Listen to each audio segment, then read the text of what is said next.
To set a context, we know that healthcare is 18% of gross domestic product and going up 3 to 4% faster than gross domestic product, which tells us that by 20 years from now, it's going to be 36% of everything that is spent to consume in the United States, an impossibility. We know in spite of spending 50% more than any other country in this world on healthcare, our quality is maybe average amongst the industrialized nations. And in 7 months, we have healthcare reform. 34 million more people being insured. And there's debate going on, obviously, in Washington, D.C., as the federal government grapples with the deficit and with changes in Medicare. Healthcare has to change very significantly in the next couple of years. The only question is how. How will it change? And that's what today's discussion is going to be about. On one hand, we're privileged to have Vinod Khosla, who is a graduate of the Stanford Graduate School of Business. He was the CEO of Sun Microsystems, and he's currently the founder and head of Khosla Ventures, which is an entrepreneurial company focused on clean technology and information technology, and very much a believer in entrepreneurship and the power of technology to change the world. We're also privileged today to have Abraham Verghese, who is a New York Times leading author, books Cutting for Stone, My Own Country. He's a professor at Stanford Medical School and an expert in infectious disease and a major believer in the power of the doctor-patient relationship and the importance of the human touch in helping to cure patients and advance medicine. So let me ask Vinod to begin by offering his thoughts on what needs to happen in healthcare going forward. Thanks. I'm probably the least knowledgeable about healthcare in this room. I'm probably more naive than anybody else, and I actually think that's a good thing. Mostly because I believe change will not happen from within the system. In most major industries, it hasn't happened from within the system, so I think it's extremely unlikely. Cutting healthcare costs is the same as saying to every healthcare provider, your revenue should be half. That doesn't work. So let me start with sort of my naive point of view. The second thing I would say to you is I think of the US healthcare system as largely trivial compared to, in terms of the population it serves compared to the global population. It's less than 5% of the global population. So when we start gearing all our conversations around reimbursement codes and payment systems, that's not how the world works and most of the world works. It's some fraction of 5% of the people who behave that way. With that, let me start with what's wrong with the system.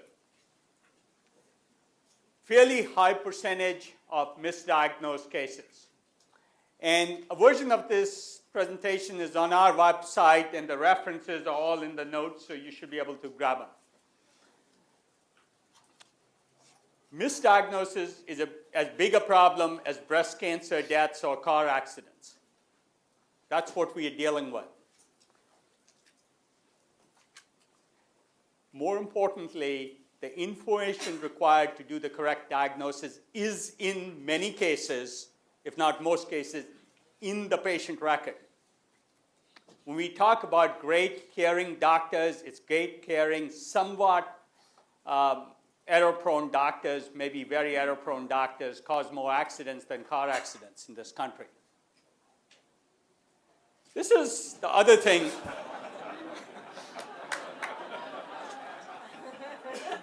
I've had people argue with me on this, so not too many people at Stanford, but actually there's a US president who complained about the fact, lamented that 50% of Americans were below average. I won't go into that. But it's important to recognize that the concierge physician I have isn't the physician I'm talking about. If you go to rural India, they'll barely tell you what disease you have. They just tell you what to do if they bother to see you at all.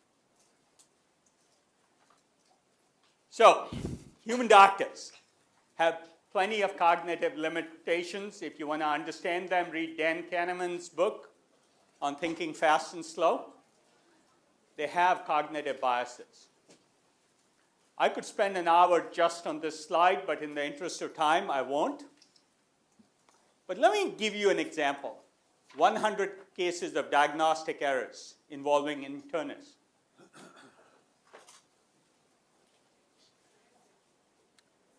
Cognitive factors, which is basically, when you say an experienced doctor, it is exactly the same as saying a biased doctor, a doctor with a set of biases. Because experience and bias are exactly the same thing. One of the big problems, premature closure. You walk in, see the doctor, in the first 15 seconds, he's decided. Major source of error, not asking the 3 extra questions because there's some rarer condition which could be very serious. I'll come back to this issue. Once you form a hypothesis, you only want data that confirms it, and the history of psychology is full of experiments to prove that all human beings do this. Human beings are relatively poor determinants of scientific facts. They love stories. One of my favorite stories is that the diagnosis of any disease, take a disease like ADHD, directly corresponds to the number of press references to that disease. If the press writes more frequently about ADHD, the number of diagnoses goes up because there's a recency bias. The physicians read about it. Somebody walks in, oh, you must have ADHD. Plenty of literature to support this. These are the great doctors we talk about. I'll come back to the problem. Now, Cleveland Clinic did a study of second opinions. In the majority of cases, a second opinion changed the treatment in some material way. Think about that. We love our doctors. We trust them. I trust my doctor. But in fact, if I got a second opinion on anything serious, likely the outcome would change. That's what this study said.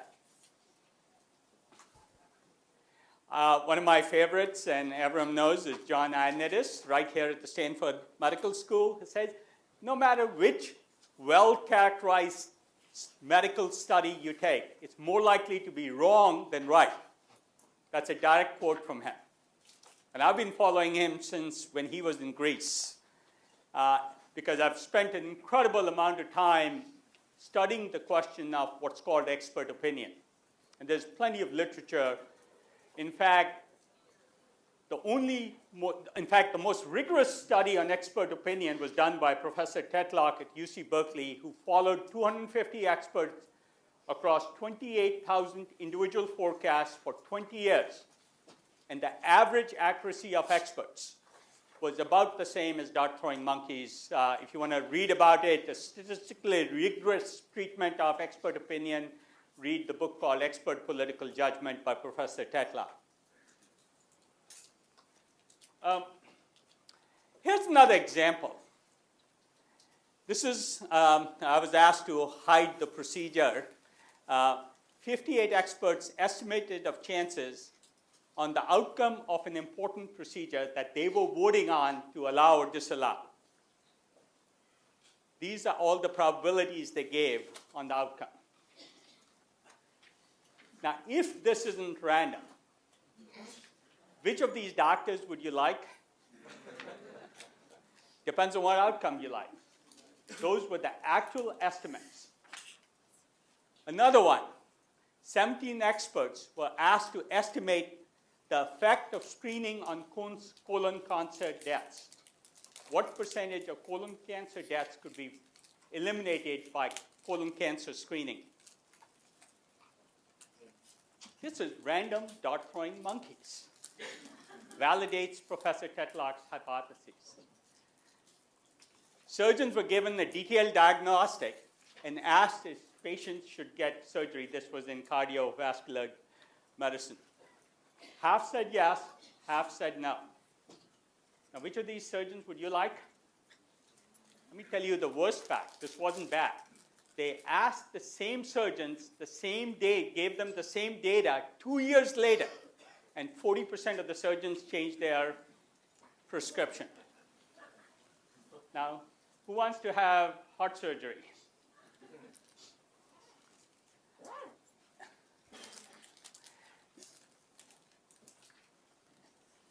So my point is, what we get high confidence that we have good doctors, but low facts that we have good doctors in any given diagnosis. So that's without the bias of hospital profitability, physician income. There was a study I saw just recently this week that said emergency room patients who have insurance get more tests than patients who don't. That is the US healthcare system. So this is the study I was talking about, so I already covered it. So then the question becomes, how do you solve this problem?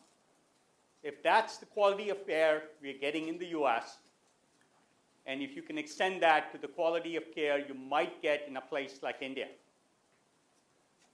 where the physician or the doctor-patient ratio is 10 times worse. I asked myself the question, how many more medical schools would you have to start? How long would it take to get 10x the number of doctors trained? Where would one get faculty to train, open up all these medical schools to have 10 times the capacity? The answer is, for most of the world, this is not a scalable solution. So then I started asking the naive questions and started speculating of what could happen. And I can tell you, whether you look at computing, pharmaceuticals, media, telecom, I can go on and on. In every significant case, and I've personally been involved through 30 years of being in technology entrepreneurship, change has been driven from outside the system, not from inside. So I'm now going to get into the domain of speculation, because there is no way for anybody, including myself, to predict what will happen. I'll come back to this issue. I personally believe the way change will happen is the patient becomes the CEO of his own health. He cares the most about his own health, he or she. And if we empower them, they will force doctors, hospitals, insurance companies to behave the way they should, because he cares about himself or she cares about herself. So my fundamental premise is the way change is likely to happen is the patient becomes the CEO of their health, not their doctor. A change in the balance of power. I would contend that 80% of what doctors do can in fact be replaced, not 100%.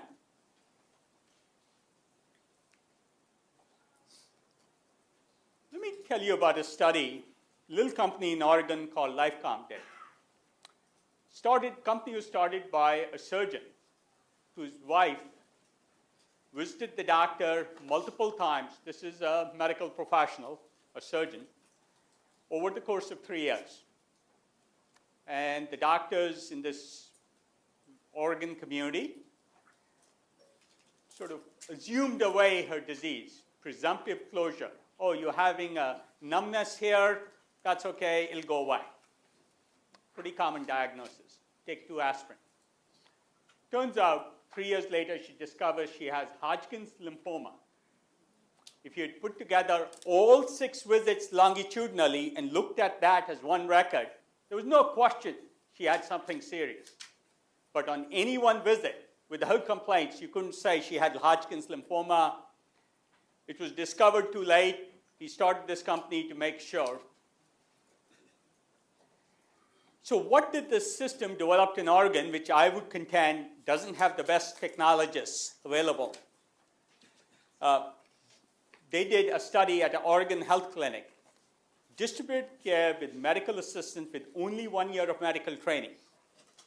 Only requirement was at least a high school degree before you start your 1 year training. 91% accuracy. Then they looked at what they could safely triage in terms of incoming patients at an acute care clinic. 75%, and the bar was set pretty high to not miss a bad case. Similar data from other places. So I'm not going to go too much into the details, but the next question I have here is, doctors are much better at integrative care. I disagree. Across all symptoms, demeanor, patient history, we have a company that tracks your cell phone to see who you called, when you called, whether you change your pattern, or when you call your mom on Saturday mornings, or whether you even walk from your bedroom to your kitchen. This is a mental health application generally installed on patients' phones through their psychiatrists today. Knows much more about your history than you could describe a month later to your psychiatrist. That is integrative care. And looking back the last 5 years, automatically, every time you have a new blood test, that's integrative care. Knowing how your behavior changed. And the point is, machines won't be better at everything. But they will be better at more things than a human being, even the best ones, can possibly handle. The next question beyond integrative care comes up is this issue of the human element of care. I don't disagree we have the placebo effect. Somebody caring does change your outcome. I love Deepak Chopra. But if you want the human element of care, shouldn't you use the most humane humans? That may or may not be an MD, and you don't need an MD for that confidence-building activity. Confidence-building activity doesn't mean you can get away with bad diagnosis or incomplete diagnosis. Having both helps. I personally find the nurses are more humane than most doctors I run into, because the doctors, they're not bad people. They're just really busy. They're handling 3,000 patients, 15 visits a day. Boy, they're hurried. And in fact, enough studies say that when they walk in with a white coat of authority, patients are afraid to ask them questions that they feel are stupid. There's studies that indicate that patients are more comfortable getting directions from a computer because they can ask stupid questions, because they don't feel stupid. They don't feel like they're taking up somebody's time when they're rushed and busy. There's nothing wrong with doctors. That's not the point I'm making. What I'm saying is the circumstances are different. Now, as we transition to these kinds of technology-based systems, we'll see plenty of reports about stupid systems, oddities, but think of these as toddler MDs. If you imagine your kids learning how to walk and talk and be intelligent, they'll look more like the cell phone you had in the first version of the cellular phone. But that's not the phone we can live at. Today's systems, the next few years, will look like that. I call them Dr. Algorithm version 0.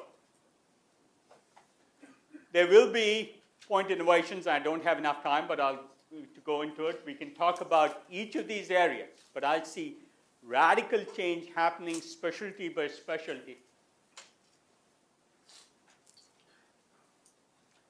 These innocuous point innovations will become a wave and then a tsunami.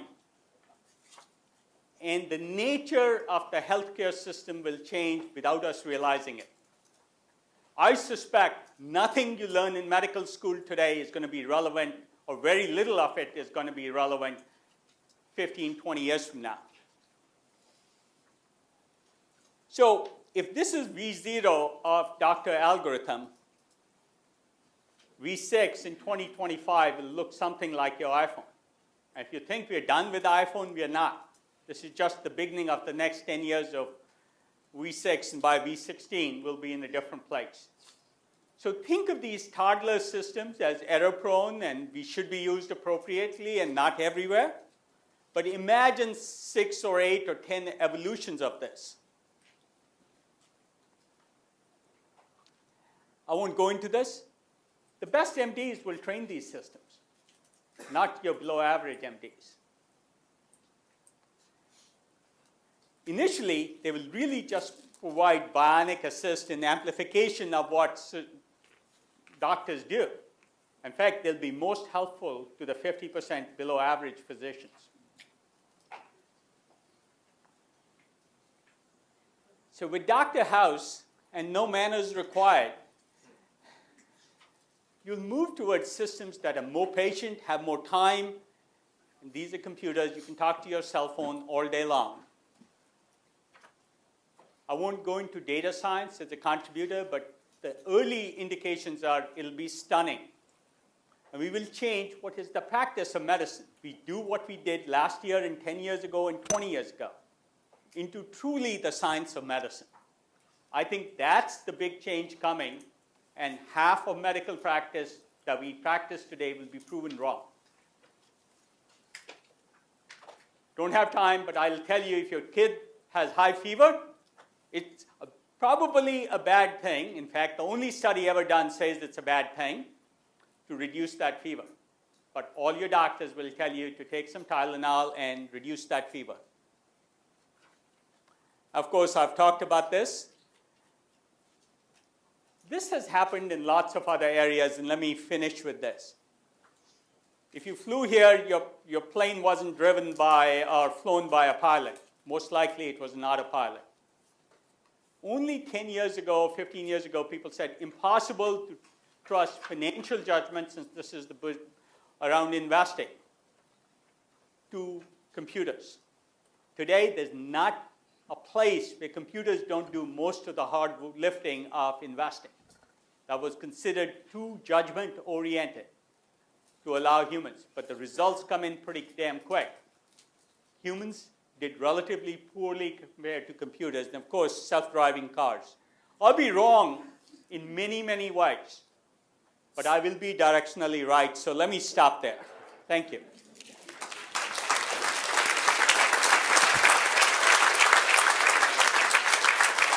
Abraham. Pleasure to be on the same podium with Vinod and Robbie. Thank you for having me here. And as I listened to the talk, I was thinking what a tremendous time to be involved in healthcare, because I completely agree. The system is dysfunctional. It needs massive change.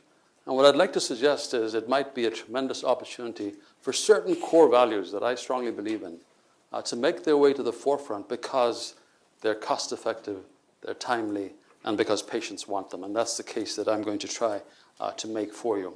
I should tell you that I'm a traditional sort of physician.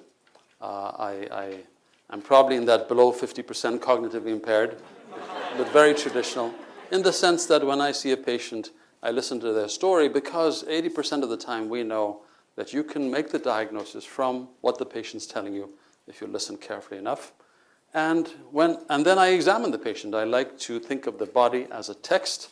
It has a story to tell you, and if you learn to examine it well, which is what I spend my day training physicians to do, then you have additional information about what ails the patient. And typically, with those two pieces of information, you can then order tests judiciously so that you don't overexpose the patient to radiation. You don't send them on the kind of therapeutic misadventure that Vinod was referring to. That happens, by the way, all the time.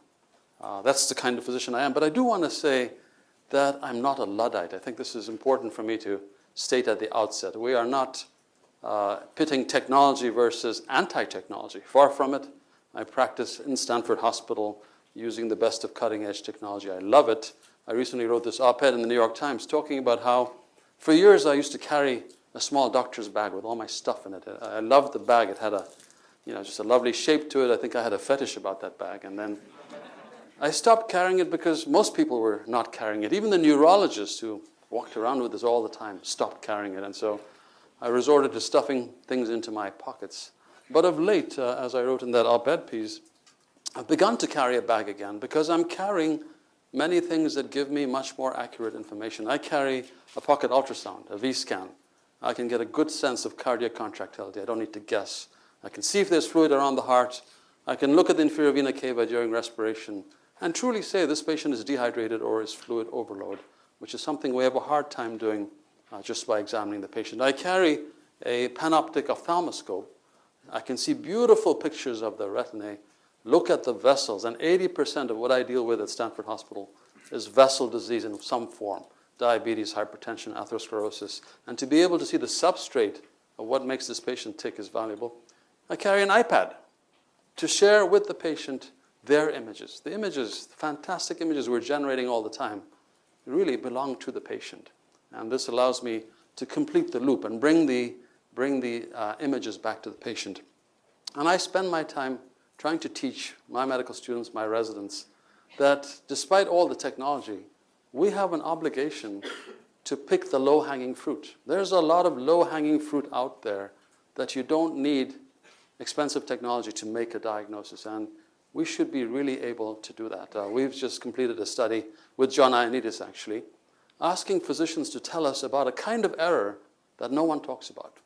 This is not the error of wrong site surgery or medication error. This is an error where one physician knows that another physician overlooked a key physical finding, which led to either a therapeutic or diagnostic misadventure.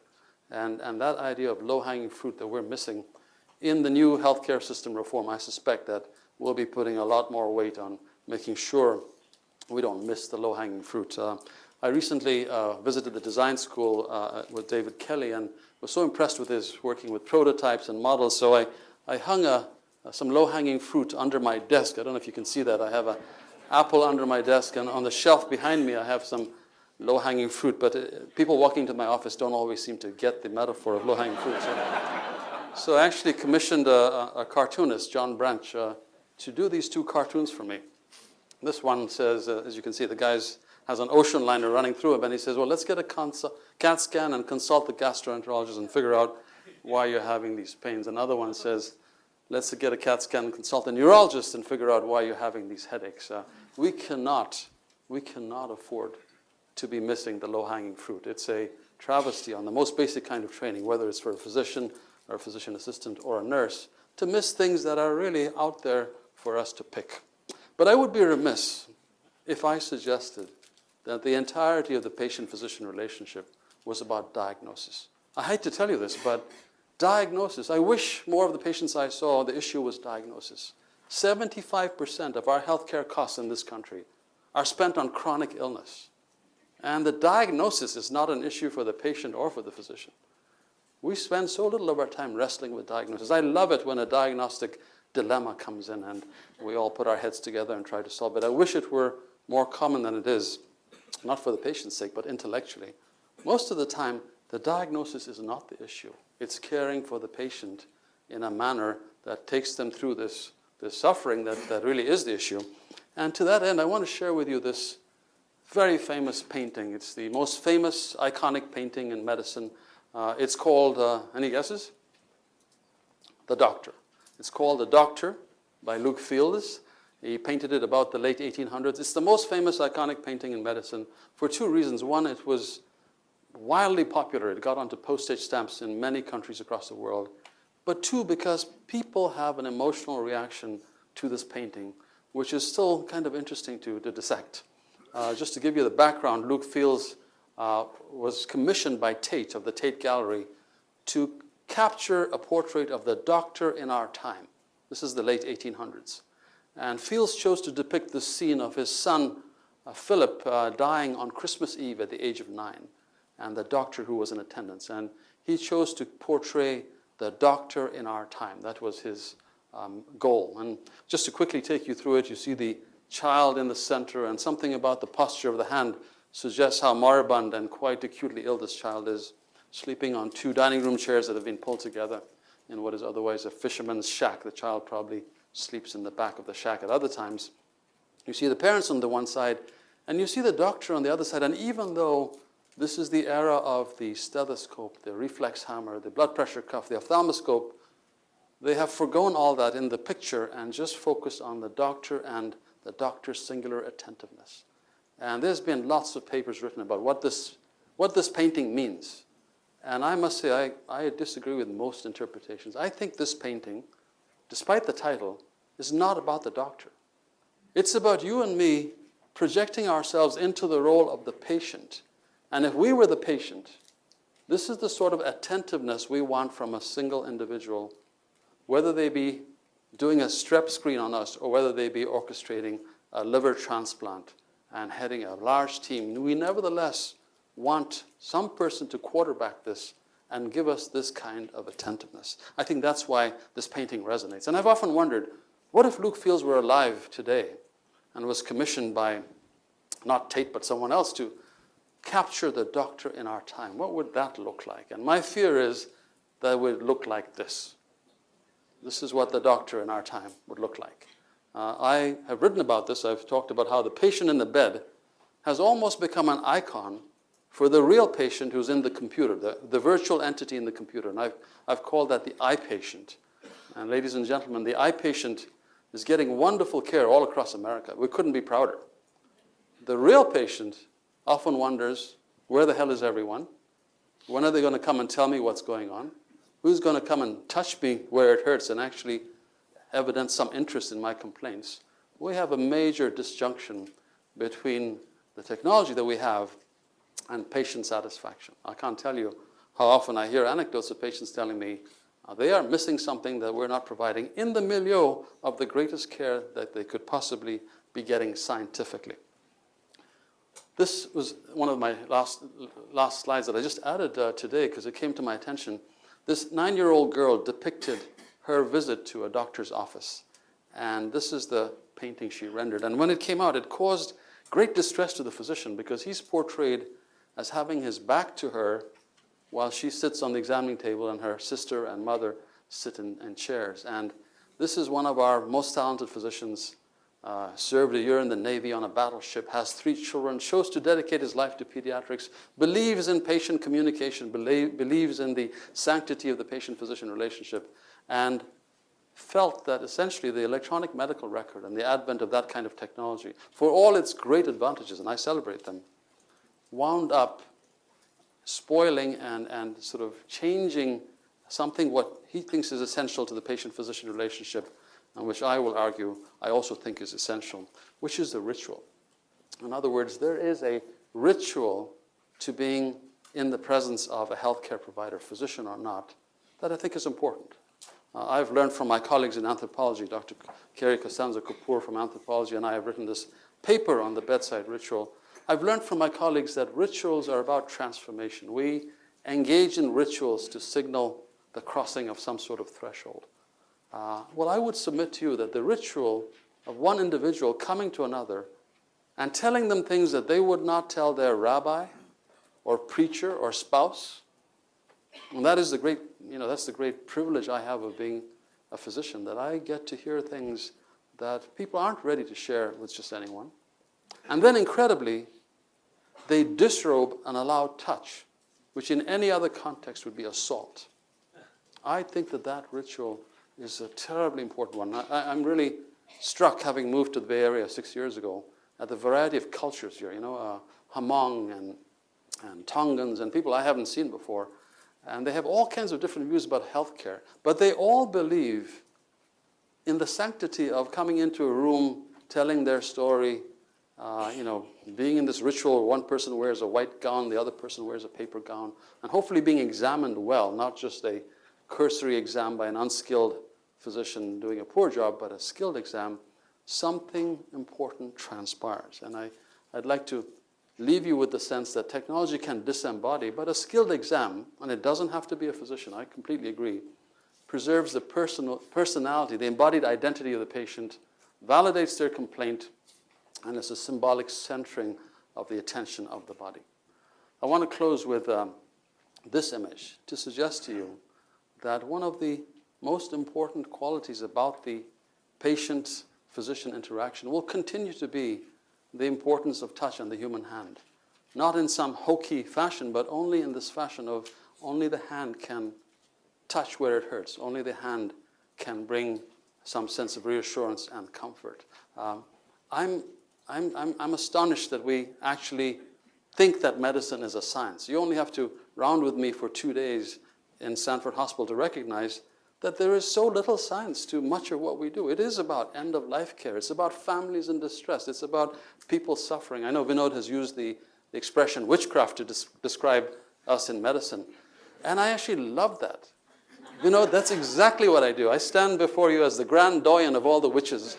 And in the sense that so much of what we do isn't really about science. It's about human-to-human interactions. And I think in our hurry to jump on the bandwagon of advancing technology, and I'm all for that, we'll need to keep in mind that there are some very basic human desires on the parts of our patients that we can't alter. I'll close with this quote, which is from The Death of Ivan Ilyich by Tolstoy. A very powerful lawyer is suddenly sort of sick and turns out to be cancer, and the weeks and the months go by, and it's just getting worse and worse. And what he finds most hard is that no one seems to be able to give him what he needs, except this poor, uneducated peasant who works for him, who comes by and massages his legs and helps him to the bathroom. And this quote is interesting to me because it's so contemporary. It represents what I call the infantilization of disease, which renders people in need of another human being, often a physician, but not necessarily, to provide that touch. And this is what he says: what most tormented Ivan Ilyich was that no one pitied him as he wished to be pitied. At certain moments, after prolonged suffering, he wished most of all, though he would have been ashamed to confess this, for someone to care for him like a sick child, to be petted and comforted. He knew he was an important functionary, that he had a beard turning gray, and therefore what he longed for was impossible, but still he longed for it. Only in Gerasim's attitude towards him was there something akin to the caring he wished for. As Peabody said 100 years ago, the secret to the care of the patient is in caring for the patient. Thank you very much.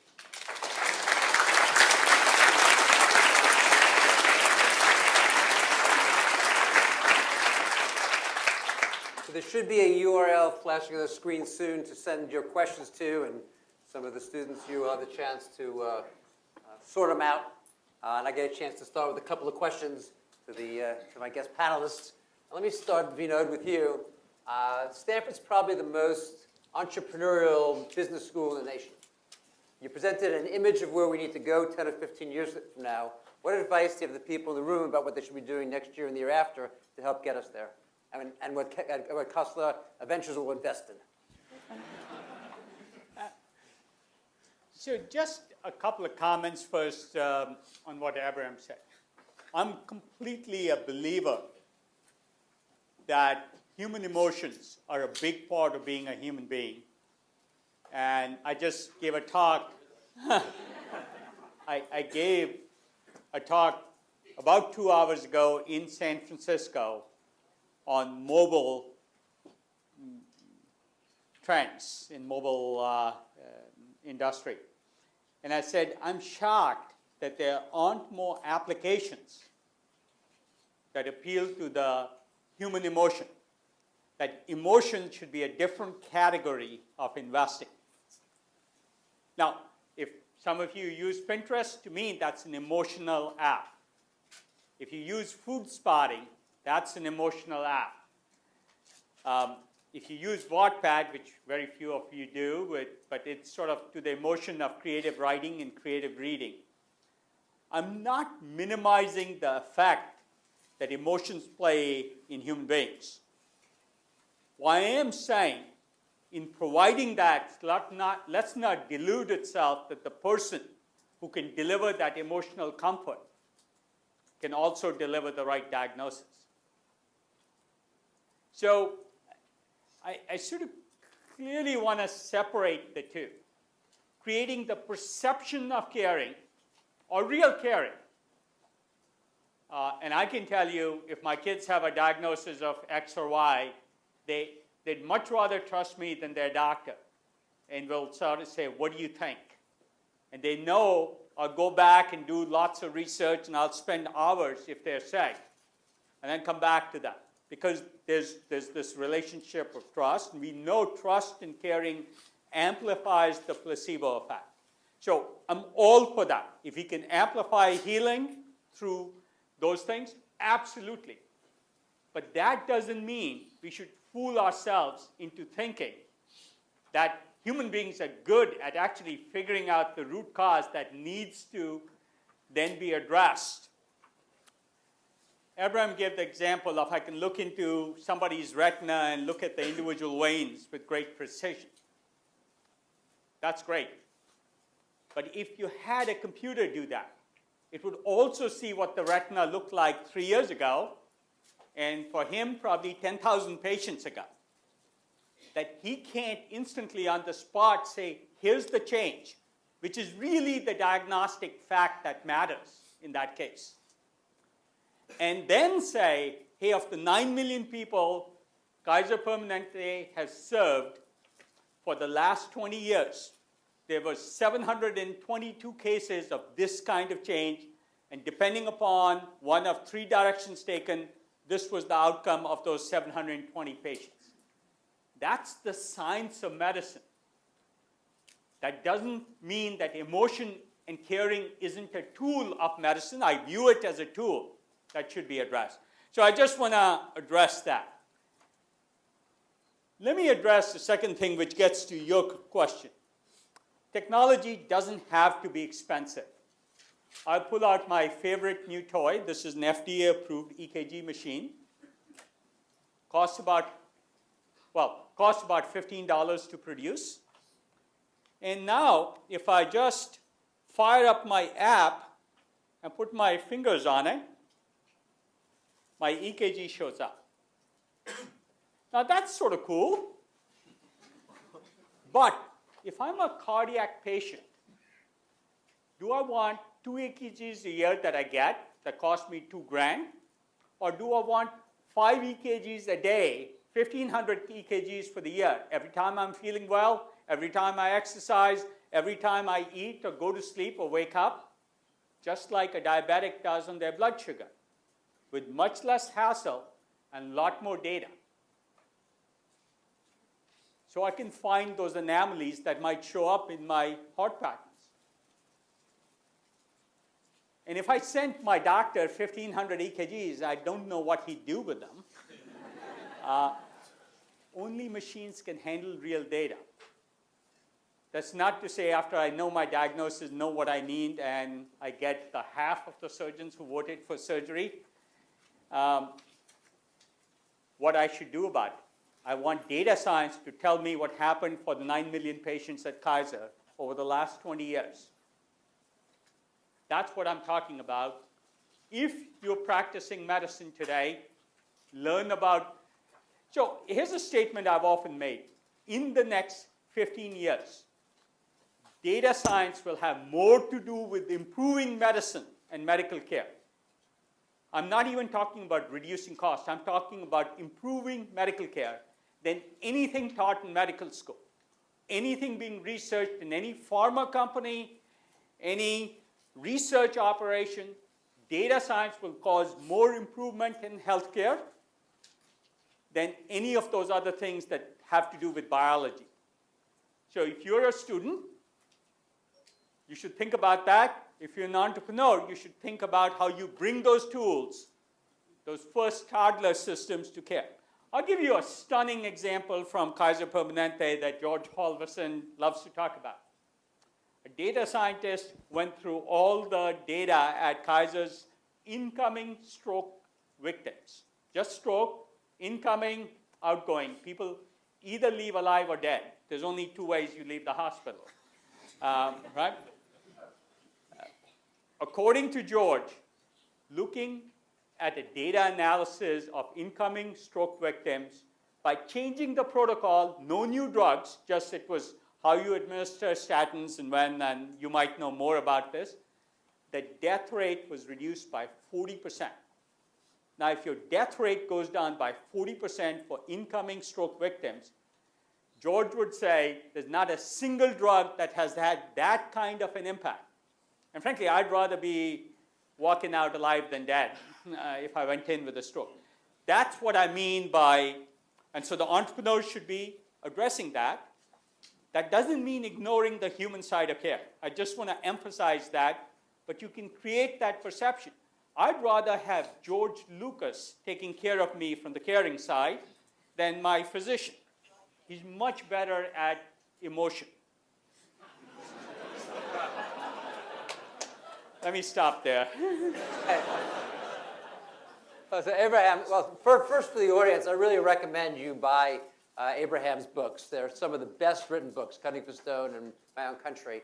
And My Own Country, he'll make comment on it, is a story about his experience early in his career as an infectious disease physician taking care of patients with AIDS before there was any treatment. And so the question I have for you is end-of-life care. People talk about it a lot. No one quite knows what to do about it. What are your thoughts? Well, I think it's the number one issue for our house staff in terms of things that frustrate them, because we are very often in situations where we are giving futile care that's very, very expensive, mostly because people haven't come to terms with end of life in terms of families having talked about it, dealt with it. And in America, I always feel that death seems to be something of a surprise, as though we don't really know that life is a terminal condition and this is going to... I hope you all know that, right? You're all aware of that? Life is a terminal disease, and when it arrives, it seems to me that we're not ready as a society. We don't have a way of discussing it, talking about it, and so we engage in a lot of futile and expensive health care, whether it be dialysis or maintaining life until everyone can agree that it's time to stop. So I think it's a major source of frustration. One thing that's been very gratifying for me to see in my time in academia is the emergence of the palliative care model and the recognition that we have to do and can do a much better job of end of life than the old model, which was, well, we've done all we can do medically, sorry, whereas for palliative care, that is the beginning of the story, and it tends to be a very rewarding specialty. As you know, some of the best people I know have gravitated to that, and they make a huge difference. So let me go back to Vinod. There are 11 hospitals in New York City, and they're ranked in terms of outcome. And a former president of the United States, people may have different views about him as a president, but he had to have heart surgery, and he chose the 11th ranked one, the lowest one. How do we deal with human behavior in the context of medical knowledge? Well, in the end, us as human beings, we have to make choices. I suspect he was a politician, made the political choice. I don't know. I'm much more interested in a different question, which is, well, how do we make the bottom 5 as good as the top 5? And I think that we can do. Today, the standard deviation around care is so large, just in the US, just in New York City, to your example. Imagine what it's like between the best New York City hospital or rural Indonesia. That distribution of the quality of care can be severely narrowed and improved. And done that by reducing the cost of care. I actually suspect as you reduce the cost of care for a variety of reasons, probably too complex to go into this short discussion, as you reduce the cost of care, the quality of care will go up. As you reduce the cost of computing, the quality of computing has gone up. In most areas where you get on a technology cost curve, you get both together, while the presumption normally is when you reduce cost, you reduce quality. I actually don't believe that. You force yourself into tools that are multiplicative. I call that bionic assist for physicians. But there's no reason, despite the AMA, that you can't provide bionic assist for nurse practitioners and then nurses and then medical technicians and down the line. That amplification of human capability and complementing them. And frankly, human beings love stories and they're irrational. And we all have our own biases. That's why you get 50% of the surgeons saying surgery and the other half saying not. We can eliminate that variability based on real data from 20 years of practice. So I think this is about narrowing the standard deviation of care first and making sure that we reduce costs, we improve quality. And again, I want to emphasize, I don't think this will happen from within the system. It'll come from empowering the patient through today's mobile and newer technologies. You're in the system. What do you think, Abraham? I want to also emphasize that so much of the perversion that we see in healthcare is driven by reimbursement. I mean, the peculiarities of reimbursement, where you're paid to do things to someone as opposed to for someone, which is why a great percentage of our Stanford Medical School graduates, at least in years past, not so much anymore, I'm pleased to say, are going to dermatology. They talk about the road to success amongst the medical students, and the road being radiology, orthopedics, anesthesia, dermatology. That has so much to do with income. It doesn't have to do with their passion and their particular interest. And the skin is interesting, but it's not that damn interesting. We have 10 times the rate of bypass surgery that you see in Canada without results that are much different in terms of overall mortality. Clearly, when you pay for something to be done, it gets done to excess. And I think we have a very expensive model. I want to sort of, just make sure that I'm clear with Vinod that I'm all for data. I mean, evidence-based medicine has been one of the most wonderful revolutions in medicine. We're not sitting there at Stanford Hospital, sort of taking guesses on what to do. We use data as much as we can, but we always come to a point where there isn't data. And we need to sort of generate more data, or there's a subjectivity that we can't quite erase in the present time, but 10 years from now we might have more data points. For example, I mean, I suspect that the operation the surgeons were asked about was gallbladder surgery. And, I've heard surgeons, not here, elsewhere, tell me the indication for gallbladder surgery is a walking, breathing patient. That's the only indication. They can ascribe any symptom to that. And that has to do with reimbursement. So I don't think we can meaningfully talk about best practices till we also implode the system, bring about change in healthcare financing. Do you see, when you talk about the road, which is the 4 specialties that pay well and actually don't have a lot of nights and weekends, do you see a generational issue happening in the future of healthcare? Well, I think we're already seeing, to my great satisfaction, we're seeing many more people going into family medicine and internal medicine, primary care specialties, at a time when they're not necessarily reimbursing more. I think it has to do with the fact that we have just recruited a wonderful generation of medical students. They're in it for the right reasons. They see that the future will require many more primary care specialists, and they are sort of answering the call, I suspect. So let me ask you, I got some questions from the audience. Is there a role for technology to augment the doctor-patient relationship? Absolutely. Next 10 years, that's what you'll see. That's what I call bionic assist, or amplification of the best surgeons. And it'll be most useful to the bottom half of the doctor population. They will need the most help, and they will get the most help. And they'll get better. And we'll still have 50% of doctors below average, but the average will be much higher because of that bionic assist. I do believe that. So I'm going to ask a question to Abraham that was written to you, Vinod, but I would like to hear Abraham's thoughts on it first, and then have a chance to comment. Most patients are accustomed to taking a passive role in their care. Studies have shown many patients prefer it that way. What will catalyze patients to take a more active role? Again, I think it depends on what patient you're talking about. I've spent the greater part of my career in county hospitals where patients were very disenfranchised. They didn't have this notion of being able to control their health care. They didn't have access to the web. So if you were to ask me about that patient population, I would say that a paternalistic sort of relationship continues to exist in that patient population. Here at Stanford is very different. I think my patients are very well informed. They come to you asking tough questions. They've done the web search. They're ready to contest anything you say, which I think is healthy and good for the system. I don't see patients here as being disenfranchised or disempowered. I think that they are, for the most part, very well aware of choices and the errors that can be made in medicine, and they come to us with that sense. They exercise, eat well, manage their weight, manage their blood Well, pressure. I think, my advice to those of you who are seeking to do something exciting in entrepreneurship, just look around and see how much of disease has to do with personal choice. And if you can make an impact on the number of people who are, drinking to excess or smoking or living sedentary lifestyles or not acting on their family risk factors, That, I think, will make a huge impact on medicine. Your thoughts, Vinod? So I agree. I personally believe that from very many different directions we'll get data we can act on. I'll give you a simple emotional example. I wear my Jawbone band.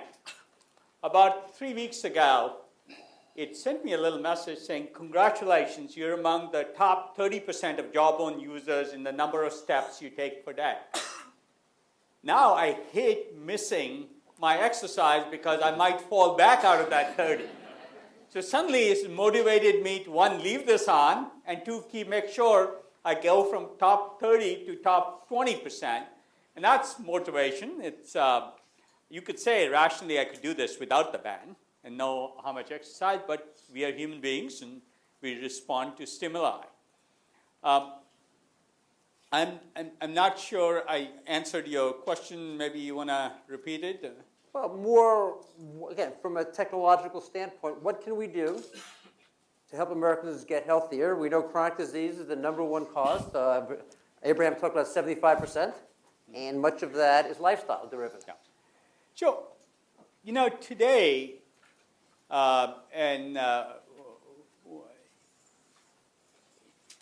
today, the analogy I would use is if you put a frog in a pot of water and heat it very, very slowly, it'll never jump out. You put a frog into a boiling pot of water, it jumps right out. Vice President Al Gore used this analogy when he talked about climate change. Because change is so invisible to us, that extra dessert we eat doesn't show up. That exercise half hour you miss doesn't show up in some visible feedback to us. We tend to follow immediate desires, that desire to just be a little lazy and sleep in instead of exercise this morning, which I did, or have that dessert because there's no consequences. If we start getting feedback, humans respond to gamification. Let me give you an example in another area. Most people never pay attention to their utility bill. How much do you spend on electricity? Utilities have figured out if they include one little graph, here's how much electricity you used and here's how much your neighbors used, suddenly everybody's electricity use starts coming down. It's a little bit of gamification. It's very much like this band saying to me on my iPhone, hey, you're in the top 30% of step takers. Now I'm motivated. So I think technology can definitely feed that motivation. It can give you other feedback. If I'm sort of getting high blood pressure and I'm measuring it continuously, it can tell me what's happening. If I get feedback, I can do something about it.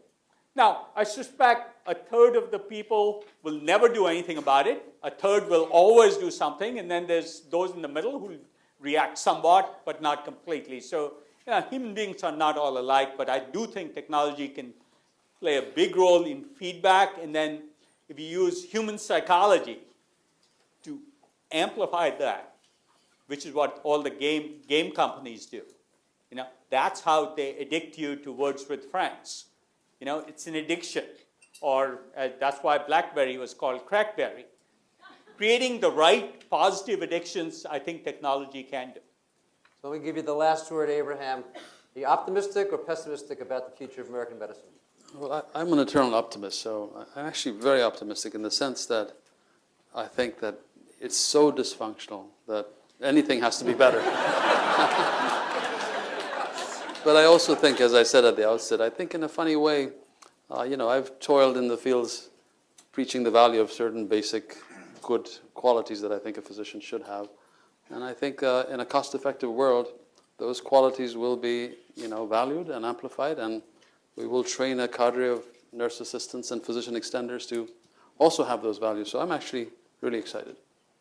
So let me just close with the perspective that, at least from my viewpoint, that we have to be high-tech and high-touch, and that one or the other won't work. We could be great high tech, but without the high touch, people just simply won't follow the information that they have, whether they're doctors or nurses or patients. And if we're only high touch, then we won't have the information that we need to figure out where to go. And like probably both of you, I'm very optimistic that we'll succeed, and it'll be the people in the audience who will help us to lead the way. So thank you very much.